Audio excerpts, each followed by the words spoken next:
Sushma Goud foundation కార్యాలయం నందు సుష్మా గౌడ్ 22వ వర్ధంతి సందర్భంగా సేవా కార్యక్రమాలు నిర్వహించారు. ఈ కార్యక్రమానికి సంస్థ అధ్యక్షులు జల్లెడ శ్రీనివాస్ గౌడ్ అధ్యక్షత వహించారు. ఈ సందర్భంగా నిరుపేద కుటుంబానికి చెందిన 2 మహిళలకు కుట్టు మిషన్లు, ప్రతిభ కనబర్చి ఉన్నత విద్యను అభ్యసించిన 11 మంది విద్యార్థులకు ఆన్లైన్ ద్వారా 1,10,000 రూపాయలను పంపిణీ చేశారు.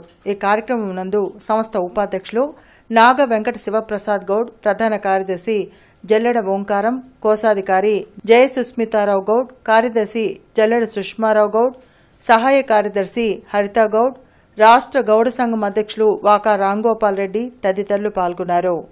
సుష్మా గౌడ్ ఫౌండేషన్ ట్రస్ట్ను 2003 సంవత్సరంలో మా పాప సుష్మా గౌడ్ జ్ఞాపకార్థం స్థాపించి ఈ రోజు వరకు 1,60,00,000 రూపాయలు మా ట్రస్ట్ ద్వారా వివిధ సేవా కార్యక్రమాలకి మేము ఖర్చు పెడుతూ ఉన్నాము. అదేవిధంగా ప్రతి సంవత్సరం ఇది నేను కానీ నా పిల్లలు కానీ వాళ్ళ జీవితాంతకాలం ఈ ట్రస్ట్ చిరస్మరణీయంగా ఉండడం కొరకు కొంత అమౌంట్ ఫిక్స్డ్ డిపాజిట్ చేయడం అనేది ఆ వచ్చే వడ్డీతో ఈ సేవా కార్యక్రమాలు చేస్తున్నాం.